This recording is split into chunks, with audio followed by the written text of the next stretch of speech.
Okay, ji, we are to carry now uh, that meaning. I mean to say, हम semantic के बात थे और in the previous session I was you can say talking with you people that जो semantics है that's really important और meaning the study of meaning जो है वो बहुत ज़्यादा मतलब जो है वो अहम है लेकिन इसके साथ एक और मतलब सेमेंटिक्स के साथ हम लोग मामला देखते हैं and that is we call के एन इजी वे ये आसान है अगर तो मींस को अगर दें क्वाइट लो अगर ये आसान नहीं है दैट्स और लिंक से एक एग्जीक्यूटिव है देयर नो देयर इज के मतलब कि हम इसको बैक नहीं करेंगे हम लोग ये हैं कि जब वो हमको बता पा रहा है क्या हम बात नहीं है ऐसा भी सेंस सर तो जो स्टडी ऑफ मीनिंग है दैट्स रियली इंपॉर्टेंट और फिर इसमें मैं बात भी हो रही थी कि असल में मीनिंग नहीं एक्चुअली मैटर ये करता है कि what actually lies the sense कि उसके पीछे सेंस जी difficulties in the study of meaning. The problem of meaning is quite difficult. It is because of its toughness that some linguists went on to the extent of excluding semantics from linguistics. ये बात बिल्कुल ठीक है कि बहुत से जो semantics हैं या सेमेंटिसिस्ट है वो इसको कहते हैं कि ये शामिल ही नहीं लैंग्वेज के अंदर लिंग्विस्टिक्स की ब्रांच के तौर पर ये मौजूद है और इसमें एक बहुत बड़ा नाम structuralist made the astonishing statement that linguistic system of language does not include the semantics कि ये सेमेंटिक्स को इंक्लूड ही नहीं करता the system is abstract it is a signalling system ये एक चीज को जैसा कि कल भी मैं आपको बता रहा था ये प्रीवियस सेशन में भी मेरी आपके साथ बात हुई थी कि ये जो है इसका ताल्लुक सिग्नलिंग के साथ ये एक सिग्नलिंग सिस्टम है and as soon as we study semantics we are no longer study language जब हम लोग सेमेंटिक्स को स्टडी करते हैं हम बुनियादी तौर पर लैंग्वेज को स्टडी नहीं करते but the semantic system associated with language जबकि सेमेंटिक सिस्टम जो है वो लैंग्वेज के साथ एसोसिएटेड होता है तो structuralist were of the opinion that it's only the form of language which can be studied कि ये वो फॉर्म ऑफ लैंग्वेज है मतलब जो है वो जिसको स्टडी किया जा सकता है नॉट एब्स्ट्रैक्ट फंक्शंस जबकि मतलब ये आप अंदाजा कर सकते हैं कि जो स्ट्रक्चरलिस्ट है कि ये it's the only form of language और जिसको and not the abstract functions इसकी जो एब्स्ट्रैक्ट फंक्शंस है उसको हम स्टडी नहीं कर सकते both these are misconceptions recently a serious interest has been taken in the various problems of semantics के जो semantics की जो different problems हैं उस हवाले से मतलब जो है वो different elements जो हैं वो उनको interpret करने की कोशिश की गई है and semantics is being studied not only by the linguists यानी कि semantics को मतलब जो है वो जो है not only by the linguists but also by philosophers, psychologists, scientists, anthropologists and sociologists.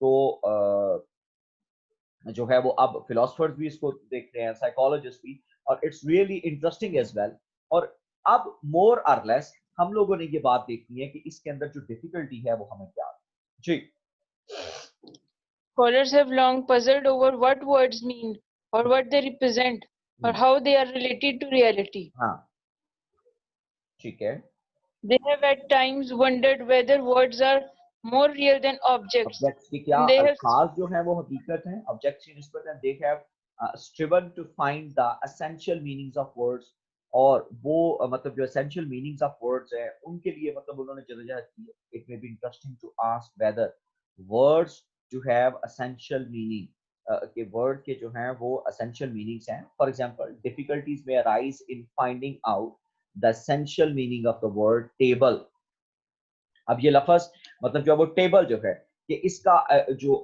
Essential meaning है ये बहुत बड़ी मुश्किल आती है जैसे table in water table dining table table and amendment and table of nine अब अंदाजा कीजिएगा कि ये तमाम के तमाम जो मीनिंग है वो एग्जैक्टली मतलब लफ्ज टेबल यूज हुआ है लेकिन हर एक के साथ टेबल एंड अमेंडमेंट, तो किसी आइन के अंदर किसी लॉ के अंदर जब तरमीम की जाती है तो उसको टेबल एंड अमेंडमेंट कहा जाता है। तो टेबल ऑफ 9 जो आप मैथमेटिकल में मैथमेटिक्स के अंदर आप टेबल याद करते हो, टेबल ऑफ 9, इस तरह से टेबल इन वाटर और डाइनिंग टेबल जो है ये मोर और लेस जो है वो हमें जो है वो हम देखते हैं। Abstract word like good creatures even you can say more problems, sorry good creates, माजूर चाहता हूँ, गुड जो है वो बहुत बड़ा मतलब जो है वो हमारे सामने मसला जो है वो पेश करता है। वो किस तरह से, लेट मी टेल यू।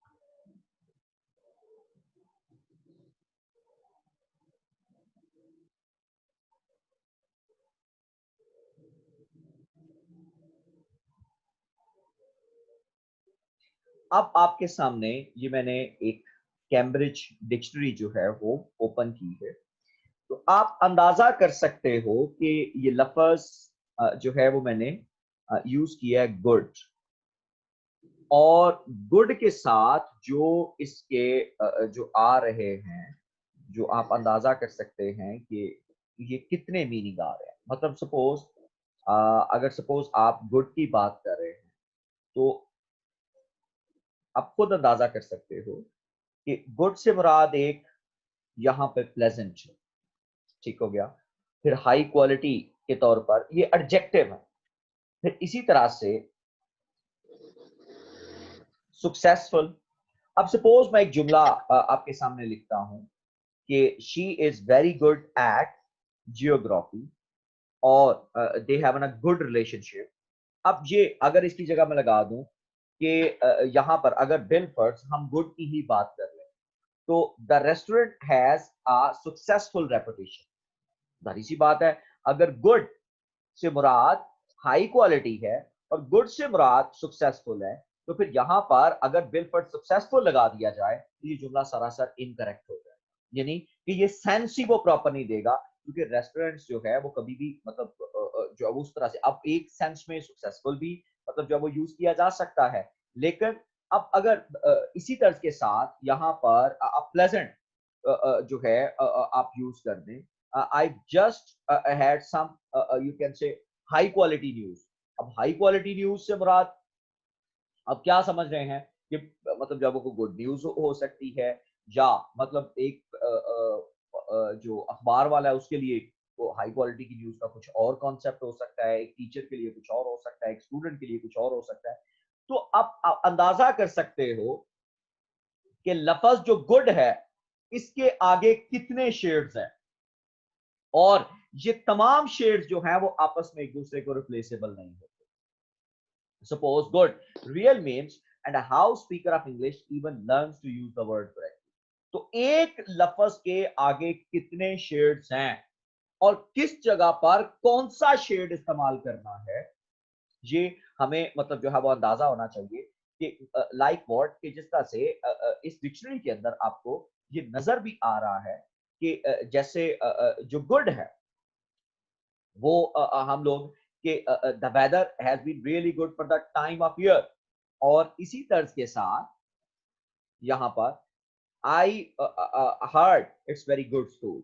अब ये जो सिचुएशन जो है जिस तरह से बदलती है कि आप लफ्ज एक गुड ही इस्तेमाल कर रहे हैं, लेकिन इसी तर्ज के साथ आप अंदाजा करें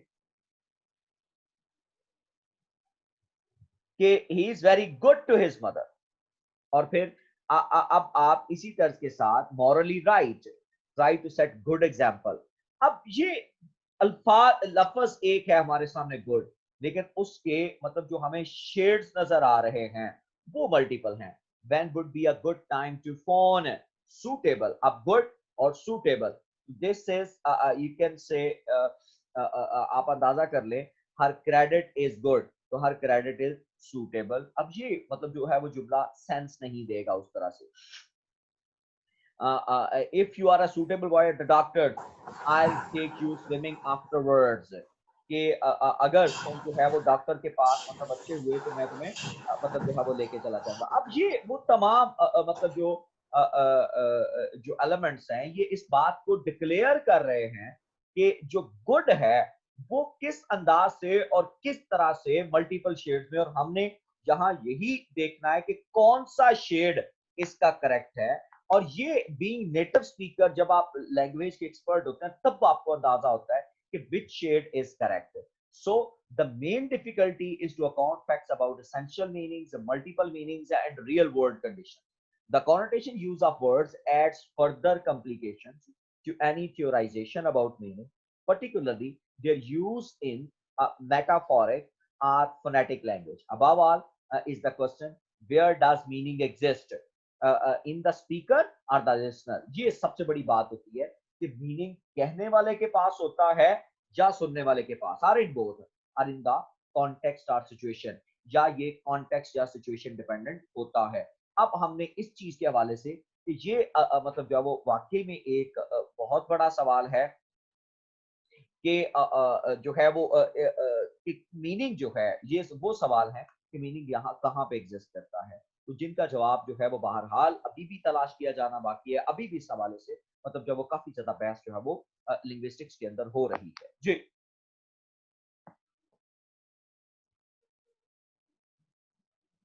Words are in general convenient units to state meaning, हाँ, but ये words वर्ड्स have जो होते meanings. हैं वो इन जनरल कन्वीनियंट यूनिट्स और ये मीनिंग को बता सकते हैं. But words have meanings by virtue of their employment. ये अल्फाज जो है वो उनके मीनिंग होते हैं by virtue of their employment in sentences, most of which contain more than one word. और जो एक लफ्ज जो उसके पीछे सेंस मौजूद होती है, जो मीनिंग जिसको आप कहते हो, वो एक से ज्यादा अल्फाज होते हैं. The meaning of a sentence to largely dependent on the meaning of its component words. तो जिन अल्फाज के साथ एक सेंटेंस सिंटैक्टिकली बना हुआ होता है, असल में मीनिंग भी उसी के ऊपर जब एसोसिएट करता है. Taken individually is also but meaningless. So यहाँ जो है वो हम लोग अगर उसको इंडिविजुअली लिया जाए, इसी वजह से हम लोग ये बात करते हैं कि इंडिविजुअल वर्ड नहीं बोला जाता. और फिर जब आप एक लैंग्वेज से दूसरी लैंग्वेज के अंदर ट्रांसलेट करते हो तो आप मतलब जब वो वर्ड टू वर्ड नहीं ट्रांसलेट कर सकते. You can not word to word translate, बल्कि आपको उसके पीछे छुपी हुई सेंस ट्रांसलेट करनी पड़ती है. तो दैट्स व्हाई आप मतलब इंग्लिश से उर्दू में चले जाएं, उर्दू से पंजाबी में चले जाएं, पंजाबी से हिंदी में चले जाएं, हिंदी से अरेबिक में चले जाएं, you always basically translate the sense, not words.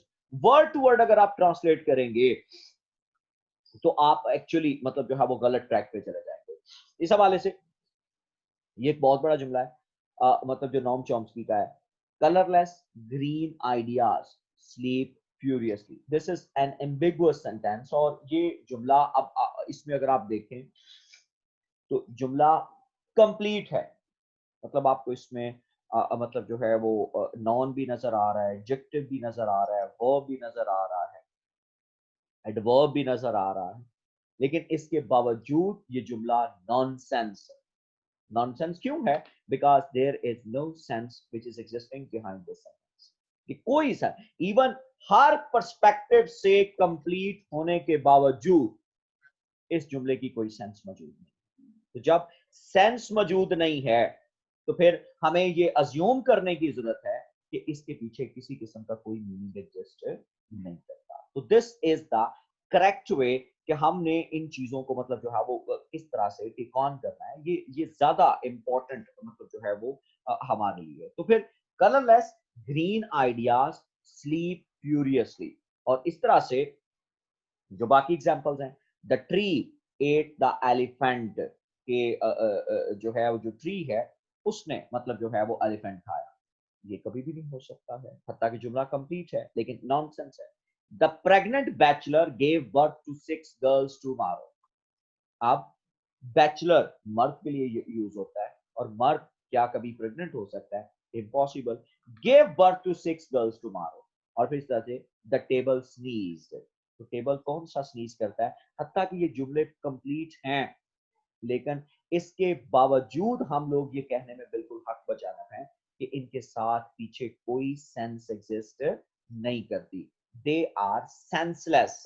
और मतलब इनके पीछे, अब इसी बात को अगर हम लोग देखें तो फिर हर एक के साथ दो तरह के मीनिंग जो हमें जुड़े होते हैं, एक को हम कहते हैं लेक्सिकल मीनिंग और दूसरे को हम कहते हैं ग्रामेटिकल मीनिंग। इंशाल्लाह इस हवाले से भी बात करते हैं कि ये किस चीज के साथ एसोसिएटेड है। जी In a sentence such as, did you understand the fundamentals of linguistics?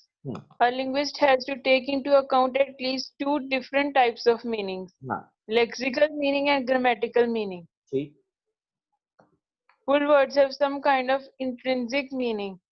They refer to objects, actions, and qualities that can be identified in the external world, such as table, banana, sleep, eat, read.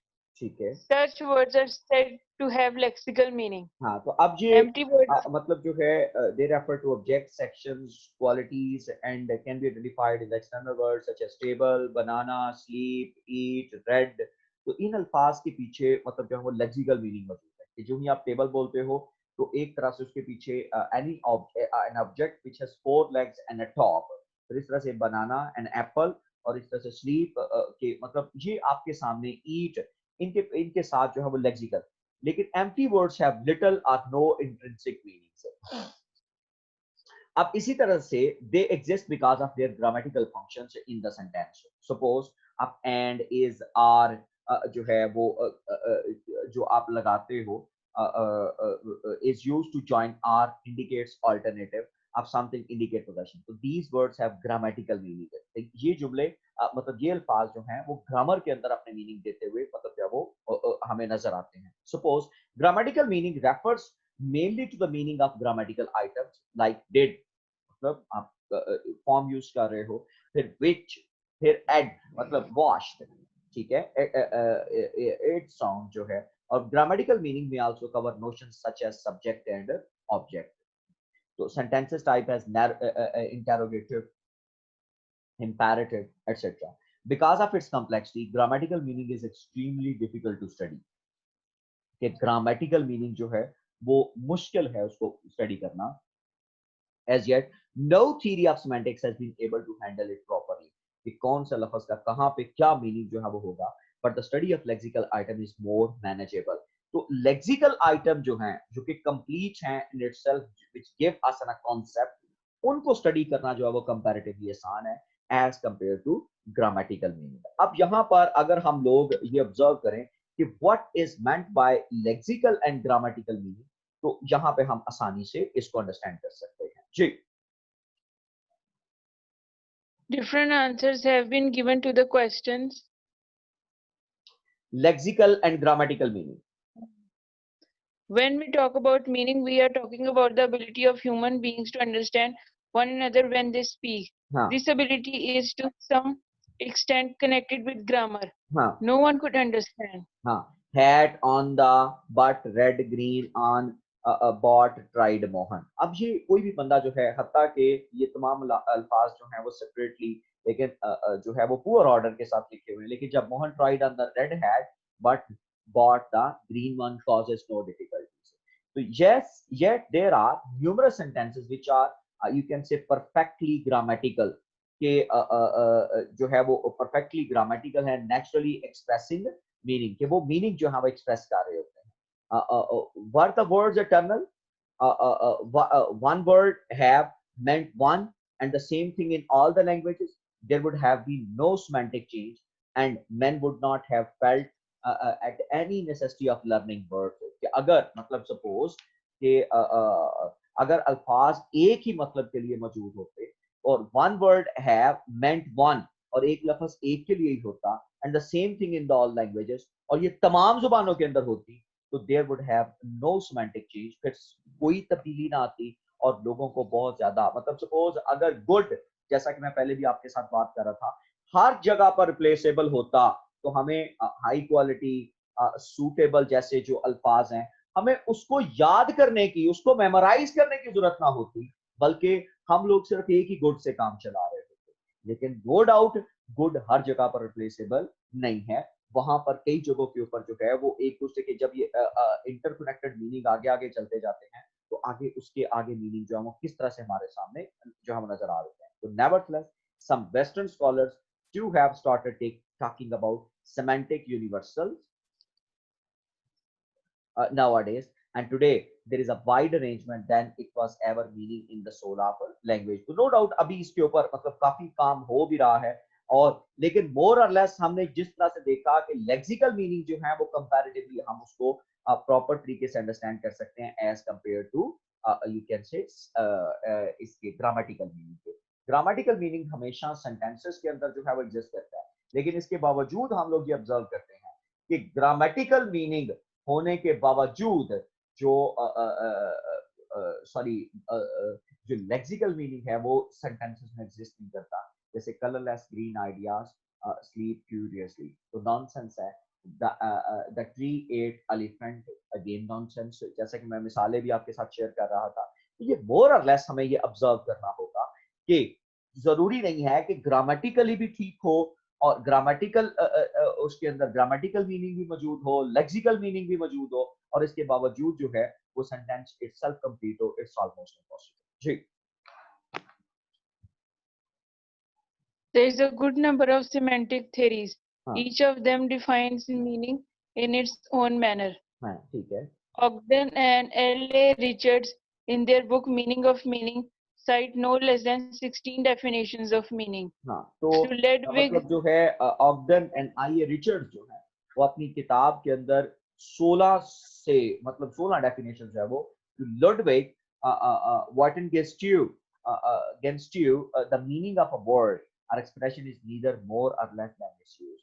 Usage, not meaning, is the right basis. ये असल usage है, not meaning. Or Bloomfield defines meaning as the situations in which the speaker utters it and the response which it calls forth to the hearer in the hearer, कि speaker किस situation में बात करता है और hair जो है वो उसको किस तरह से परसीव करता है, रिस्पॉन्ड करता है, that is what he calls meaning.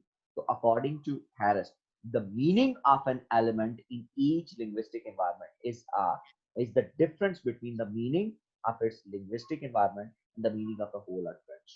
So जो Harris gives the meaning of an element in each linguistic environment is the difference between the meaning of its linguistic environment and the meaning of the whole utterance. In the opinion of J.R. Firth, meaning is a group of situational relations in a context of a situation. एक context dependent होते हैं, situational relations हैं, and in the kind of language which disturb the ear and other people's ears. Modes of behavior in relation to other elements in the context of situation. तो ये मोर और less हम लोग observe करते हैं कि different contact of situation में different सूरत हाल के अंदर मतलब जो मीनिंग जो है वो किस तरह से एग्जिस्ट करते हैं, और मीनिंग की हमें जो है वो नीड कहाँ कहाँ पर हमें जो है वो महसूस होती है। So that's overall about you can से टुडेज सेशन। इंशाल्लाह नेक्स्ट हम लोग जब बात करेंगे तो फर्दर जो है वो इसके हवाले से जो डिफरेंट पॉइंट्स हैं, डिफरेंट जो एलिमेंट्स हैं, इंशाल्लाह उनको डिस्कस करने की कोशिश करेंगे।